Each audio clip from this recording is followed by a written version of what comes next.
प्रोटोजोल्स हैं।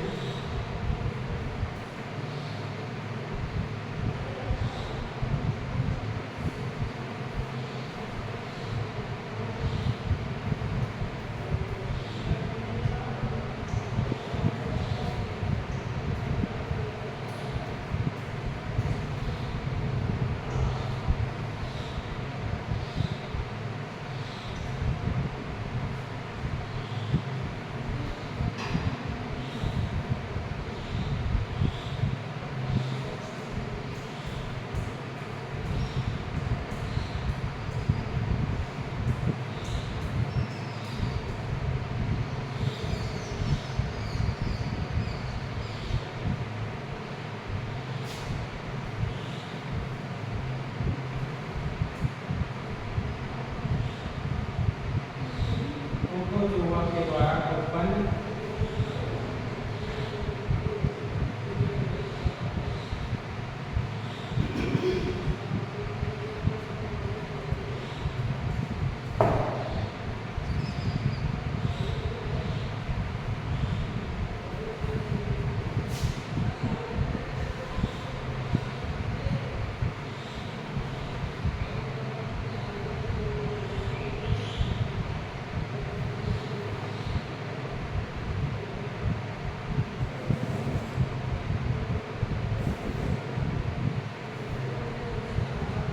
मलेरिया में कौन सा परजीवी काज करता है?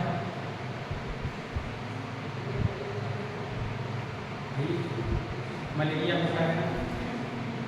तो मलेरिया बुखार किसके कारण होता है?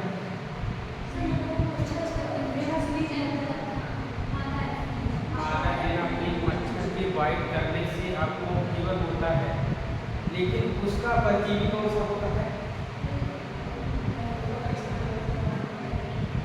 प्लाज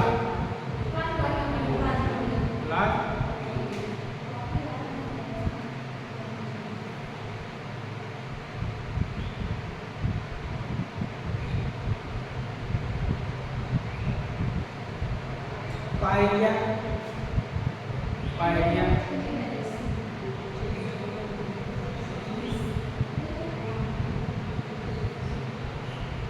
सोने की बीमारी ट्रिपैनो कौन सा परजीवी है जो काज करता है? सीसी मक्खी। बहुत अच्छी पकड़ पाई। इसमें एक सेंट फ्लाई होता है और एक सीसी मक्खी होती है ना। इसी में कंफ्यूजन हो जाता है कि किसमें कौन सी मक्खी है। पता लगा कि आप जो है ट्रिपैनोसोमा में बालू मक्खी लगा दिए, है ना। बालू मक्खी सैंड फ्लाई जिसको कहते हैं, ये होता है उसमें काला जान डंडा फीवर। लीशमैनिया जैसे ट्रिपैनोसोमा होता है परजीवी, वैसे कौन सी है? लीशमैनिया है।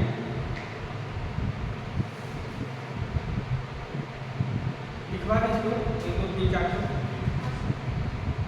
तो जैसे कल कारण बनाए थे रोग लिख लीजिएगा। इसके बाद आगे कौन सा परजीवी है पूरा नहीं लिखवा रहे हैं। जैसे कौन सा अंग प्रभावित करता है, परजीवी कौन सा है, वाहक कौन सा है, या इसके लक्षण कौन से हैं, ये सब नहीं। वाहक इसके कौन से वाहक हैं? वाहक भी लिखवाते हैं। तब लिखिए जैसे मलेरिया,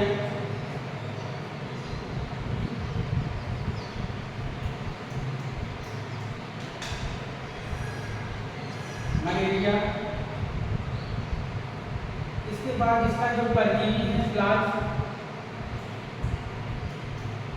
मोडियम,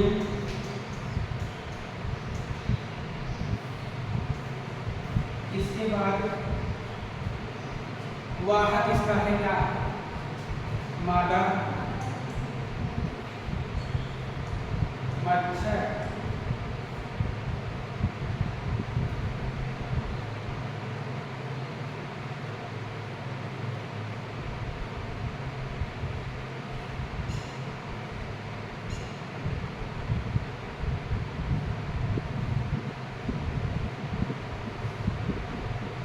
पायरिया लिखिए, पायरिया, पायरिया।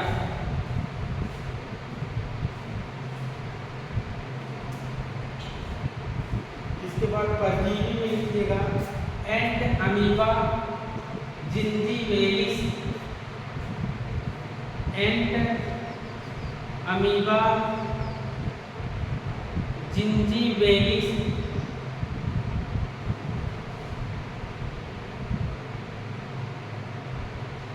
इसका वाहक भी डैश कर दीजिएगा, वाहक में सोने की बीमारी। नेक्स्ट अगला सोने की बीमारी।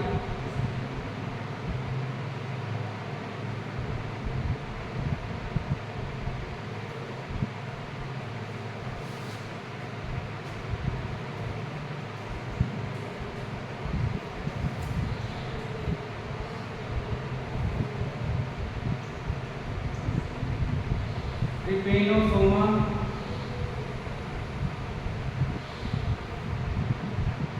आगे लिखिएगा वाहक में सीसी मक्खी,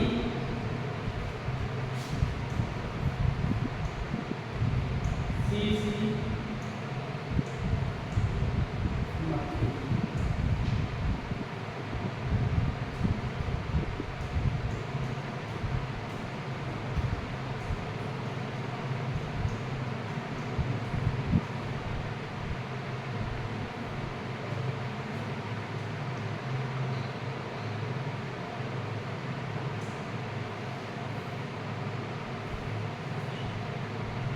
यहीं पर लिख लीजिए काला जार,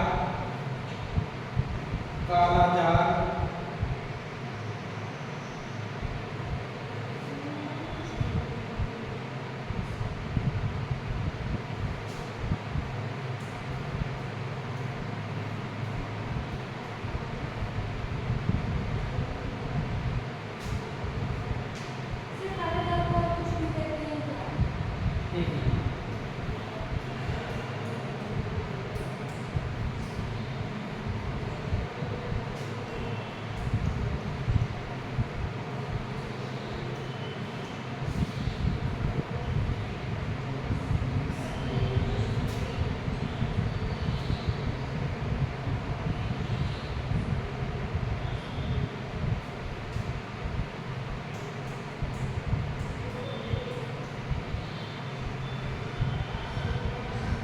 काला जार जो है यह जो इसका परजीवी है लीशमैनिया डोनामानी कहते हैं। इसका क्या है, यही परजीवी है। कौन सा, डोनामानी। और इसे हम लोग बालू मक्खी के नाम से जानते हैं, या इंग्लिश में सेंट मक्खी के नाम से जानते हैं। और सीसी मक्खी, सीसी फ्लाइज। पेचिस लिखिए, पेचिस तो जानते हैं आप लोग, बताइए कौन सा परजीवी होगा।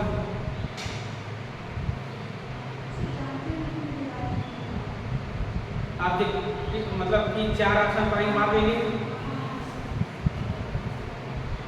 पक्का, दिमाग में आ जाएगी बात है।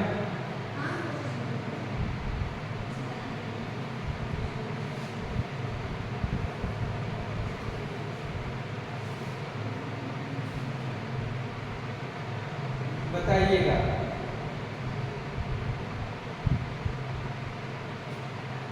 एंट अमीबा जिंजीवेलिस,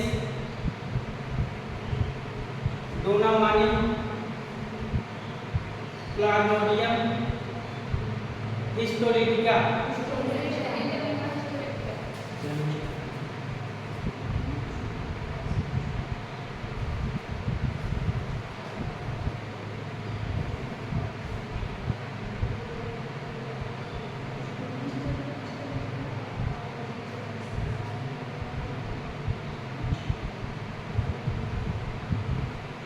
मलेरिया शब्द की खोज सबसे पहले किसने किया है? पिछली बार लिखाए थे, है ना?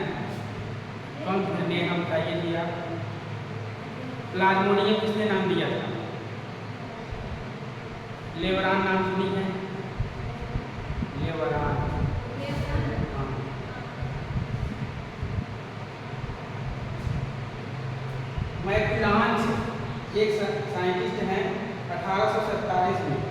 सर्वप्रथम मलेरिया शब्द का प्रयोग किया था, लेकिन लेवरन 1880 में मलेरिया से पीड़ित जो व्यक्ति थे उनमें प्लाज्मोडियम की खोज किया। कौन? लेवरन 1880 में। नाम किसने दिया था, शब्द किसने प्रयोग किया था? मैक्यूलांस, रोनाल्ड रॉस। चलिए पिछले नोट्स में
हेलमिंथस द्वारा उत्पन्न रोग।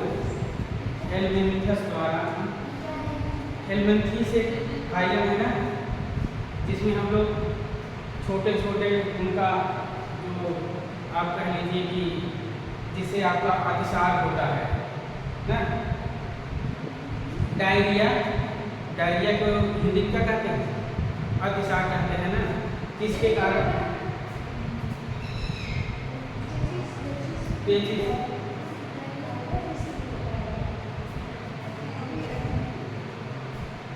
इसमें छोटे छोटे जो स्कैरिस होते हैं, छोटे बच्चों के पेट में पाए जाते हैं कीड़े, उनके बारे में।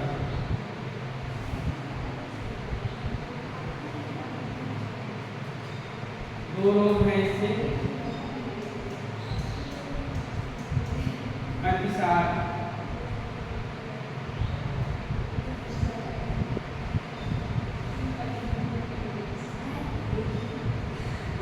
देखिए इसमें, इस रोग के कारण आंत में मौजूद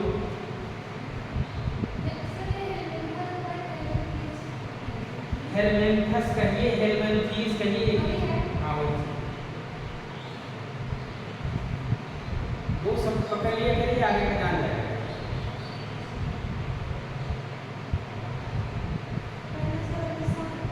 अच्छा, इंग्लिश में लिखिएगा डायरिया,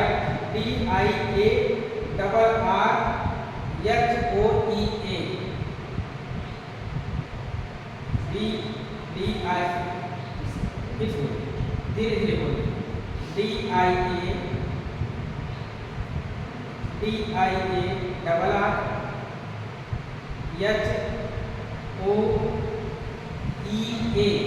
डायरिया। इस रोग का कारण आंत में मौजूद, इस रोग के कारण आंत में मौजूद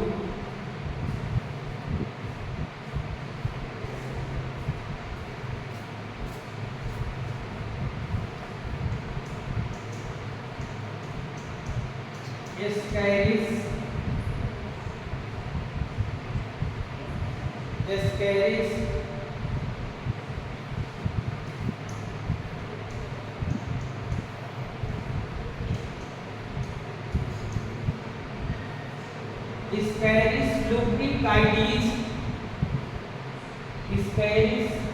लुब्रिकाइडिस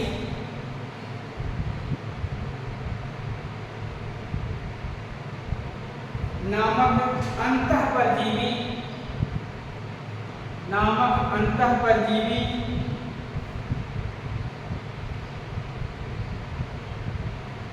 प्रोटोजोआ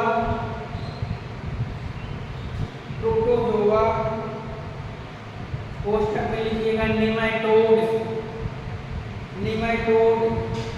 है, निमेटोड है।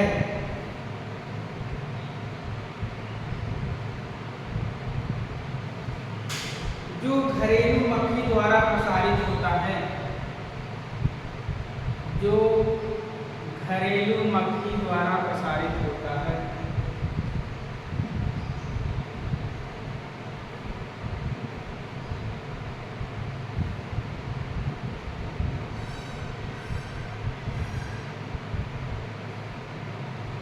इसमें आंत में घाव हो जाता है, इसमें आंत में घाव हो जाता है,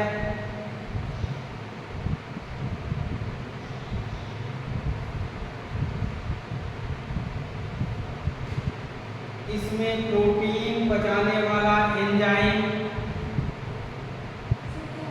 इसमें प्रोटीन पचाने वाला एंजाइम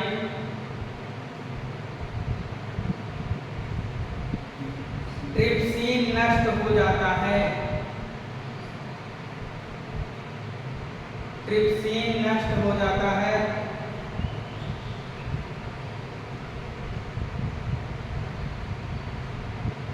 यह रोग बच्चों में अधिक पाया जाता है।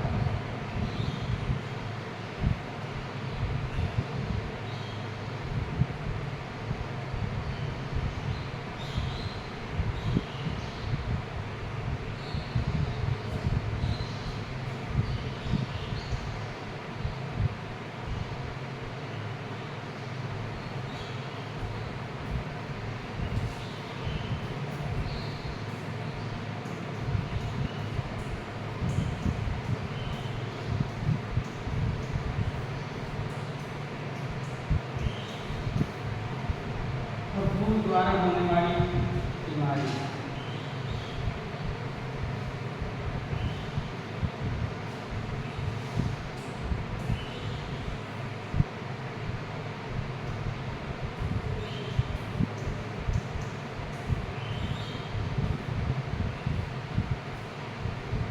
फफूंद द्वारा कौन सी बीमारी होती है, एक का नाम बताइए आप।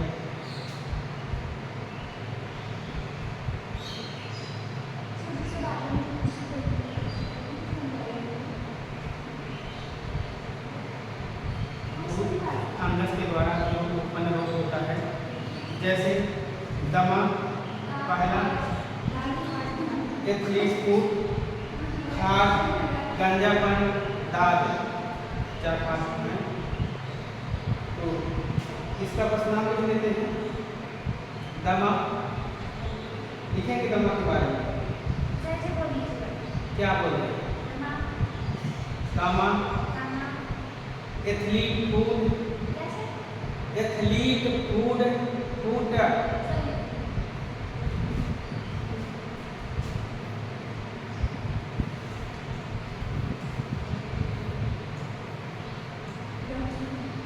एथलीट फूड, हाँ, इसके काटने से जो पैर में जो है क्या होता है, पैर मोटे होने लगते हैं। एथलीट फूड का यह रोग टीनिया पेडिस नामक कवक से होता है।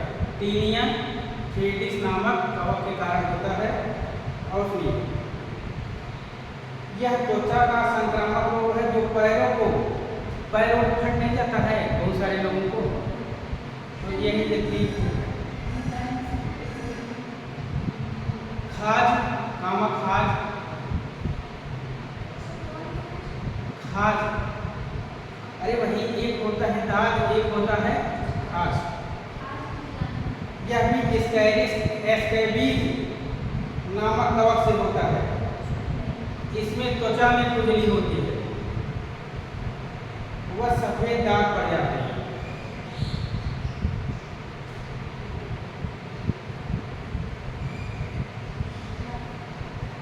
गंजापन, गंजापन भी फंगस के कारण होता है, जिनका बाल को तेजी से झड़ने लगता है। तो इसमें जो है एक पाया जाता है टीनिया पेडिस नामक कवक होता है, इसके कारण बाल बहुत जल्दी गिर जाता है। हाँ, अब नए बाल भाई ग्रो करते रहते हैं लेकिन वो गिरते रहते हैं।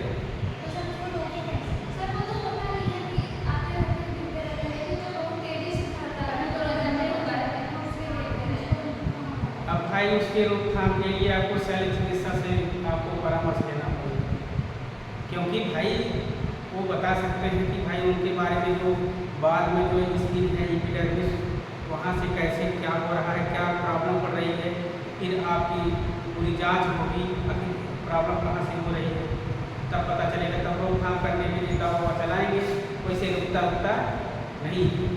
आर्टिफिशियल टोपी लगा करके लोग अपना शादी विवाह करें। हाँ गंजा रहेंगे, कोई दिक्कत नहीं, लेकिन अब गंजा नहीं रहेंगे। अब इतनी अच्छी टेक्नोलॉजी आ गई है कि अगर वो बाल अपना लगवा लेंगे या बाल अपने उसका कैप लगवाता है लगा करके अगर जाएंगे तो उससे कोई प्रॉब्लम नहीं। आप पता नहीं पाएंगे भाई, जैसे 1 लाख रुपए खर्च कर देंगे बालों में तो कोई प्रॉब्लम नहीं। 1 लाख रुपए भाई अच्छी क्वालिटी लगाएंगे तो फिर आप जो है उसको परख नहीं सकते। नॉर्मल लोग भी लगा लेते हैं भाई। अभी हमारे रिलेटिव के यहाँ शादी थी, एक भी बाल नहीं था, गए तुरंत लगवा कराए, तुरंत शाम को शादी में थोड़ा पहले चले गए, अपना शादी में चले आए, सुबह अपना निकाल कर साइड इफेक्ट भी है ना, बहुत लोगों को नहीं होता है, बहुत लोगों को उसी में पिनिंग करके लगा बाल लगा दिया जाता है, छोटे छोटे बाल। तो गंजापन से ज़्यादा दिक्कत नहीं है। गंजापन हो जाता है भाई, क्या करेंगे?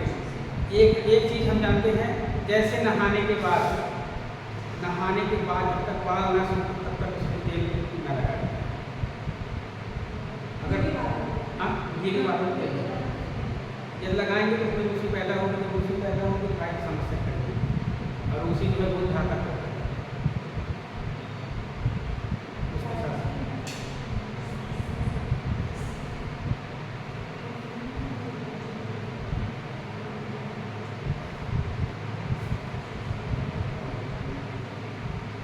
देखिए जो दाग होता है उसमें जो दाने निकलते हैं वो लाल कलर के निकलते हैं, रेड कलर के दाने निकलते हैं, लेकिन जो खाज होता है उसमें सफ़ेद रंग के धब्बे पड़ जाते हैं, सफ़ेद रंग के नहीं, सफ़ेद दाग अलग चाहिए। जैसे भाई बहुत ज़्यादा होता है, खुजली होती है, जब खुजली होती है, एलर्जी होती है, तो आदमी उस जगह को इतना खुजलाता है कि वो कट मिट जाता है और वहाँ पर वाइट करता है।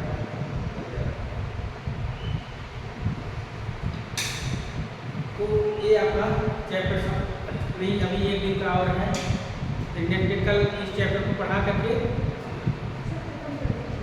कल लास्ट अंतिम लेक्चर है।